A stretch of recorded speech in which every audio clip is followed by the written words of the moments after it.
नमस्कार। सभी दर्शकों को नव वर्ष की हार्दिक शुभकामनाएं। नव वर्ष आपके लिए कैसा रहेगा, आज हम लोग इस बारे में बात करेंगे। लेकिन उससे पहले सभी लोगों को ये जानना ज़रूरी है कि आपकी वास्तविक जन्म राशि क्या है, क्योंकि बहुत से लोगों को ये पता नहीं होता कि उनकी सही जन्म राशि क्या है। कुछ लोग नाम के अनुसार अपनी राशि समझते हैं और कुछ लोग इंग्लिश डेट ऑफ बर्थ के अकॉर्डिंग अपनी जन्म राशि समझते हैं। लेकिन सच ये है कि जिस समय किसी बच्चे का जन्म होता है तो उस समय चंद्रमा जिस राशि में मूव कर रहा होता है उसी को वास्तविक जन्म राशि कहते हैं, जिसे मून साइन या जोडेक साइन भी कहते हैं। तो सही जन्म राशि जानने के लिए आपके पास अपनी डेट ऑफ बर्थ और टाइम ऑफ बर्थ होना चाहिए। अगर ये दोनों चीज़ें आपके पास हैं तो आप किसी एस्ट्रोलॉजिकल सॉफ्टवेयर से या पंचांग से या हमारी हेल्प से आप अपनी सही जन्म राशि पता कर सकते हैं। अब जिन लोगों की जन्म राशि मकर है, जिसको इंग्लिश में कैप्रिकॉर्न कहते हैं, आज हम उन लोगों के बारे में बात करेंगे कि उनके लिए 2023 में क्या स्टोर है और क्या इम्पोर्टेंट चेंजेस होने वाले हैं। तो सबसे पहले तो मकर राशि वालों के लिए ये खुशखबरी है कि 17 जनवरी से जब शनि कुंभ राशि में प्रवेश करेगा तो मकर राशि के लोगों को शनि की उतरती साढ़े साती रहेगी, यानी साढ़े साती का लास्ट फेज रहेगा। सभी मकर राशि के लोगों पर पिछले 5 सालों से शनि की साढ़े साती चल रही थी और अब मार्च 2025 तक साढ़े साती का लास्ट फेज रहेगा। ये साढ़े साती का लास्ट फेज पिछले 5 सालों के कंपैरिजन में काफ़ी अच्छा है। सबसे पहले तो मकर राशि के लोगों को प्रोफेशनली, यानी आप किसी भी फील्ड में हो, जॉब में हो या आपका ओन इंडिपेंडेंट वर्क हो, बिजनेस हो, सभी लोगों को प्रोफेशनली गेन होगा, प्रोफेशनली राइज होगा, फाइनेंशियल बेटरमेंट होगा। जो लोग जॉब में हैं उनका प्रमोशन होगा, ट्रांसफ़र होगा दूर, और जर्नीज़ मकर राशि के लोगों को इस साल में काफ़ी करनी पड़ेंगी। लेकिन सभी जर्नी उनकी बहुत बेनिफिशियल और हैप्पी रहेंगी, सक्सेसफुल रहेंगी।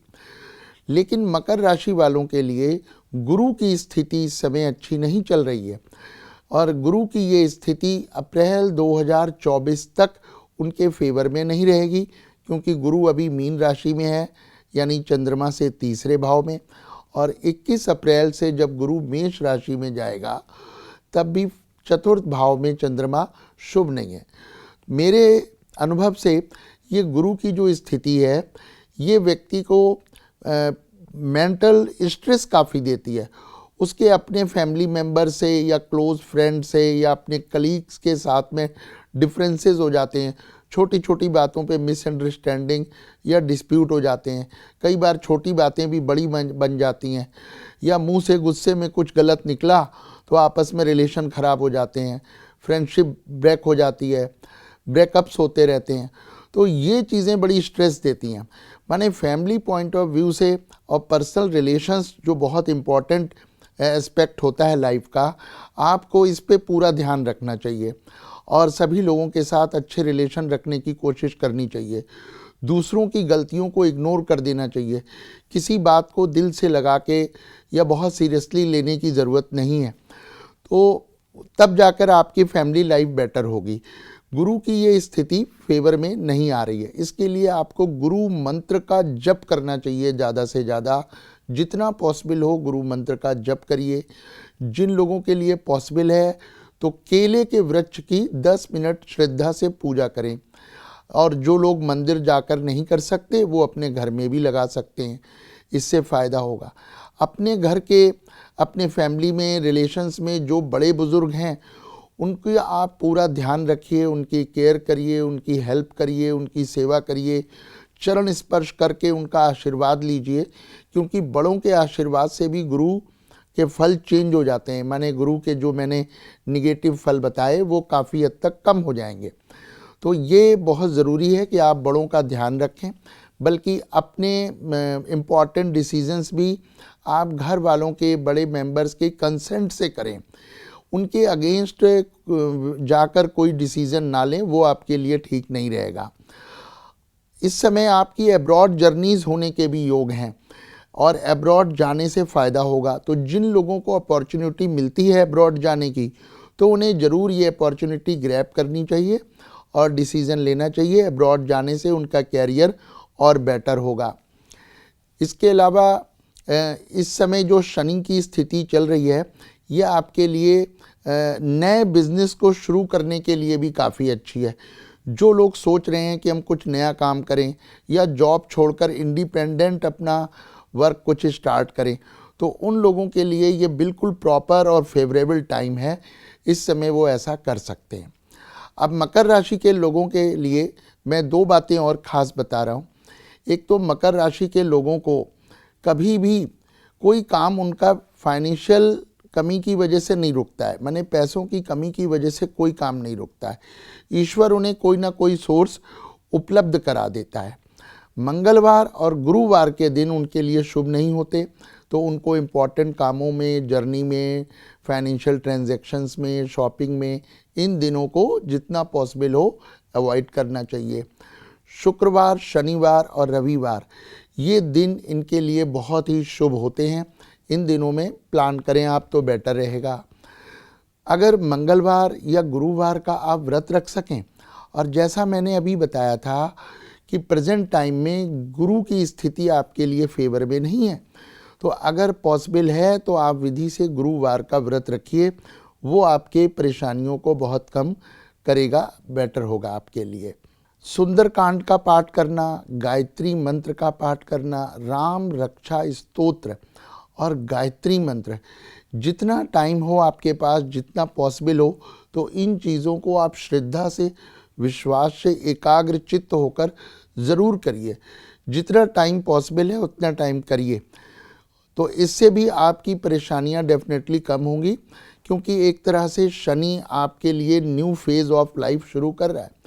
और पिछले 5 सालों में जो आपने परेशानियां उठाई होंगी, और कुछ लोगों का एक्सीडेंट वगैरह भी हुआ होगा या चोट लगना सडन, तो उन सब परेशानियों से अब आप फ्री होने वाले हैं। आपके लिए डेफिनेटली ये नया फेज़ है।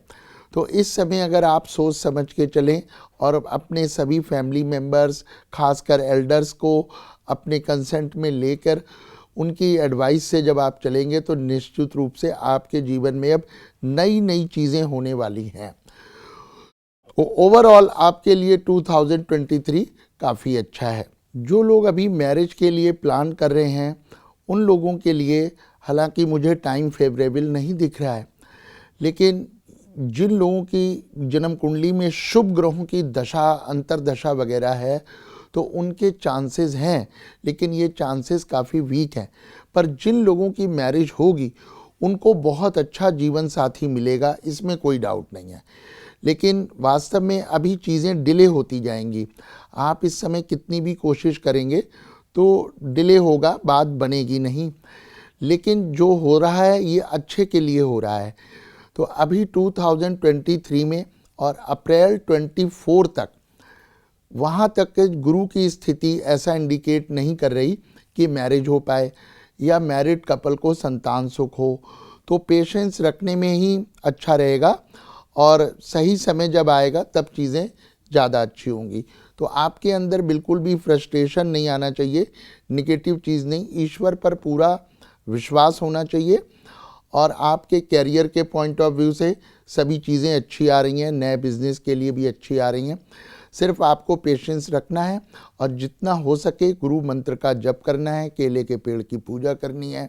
ब्राह्मणों को भोजन कराना भी बहुत शुभ होता है, तो जब भी पॉसिबल हो आप ब्राह्मणों को घर बुला के या उनके पास जाकर आप उनके चरण स्पर्श करें, उनको भेंट दें, दक्षिणा दें और उनको भोजन कराएं।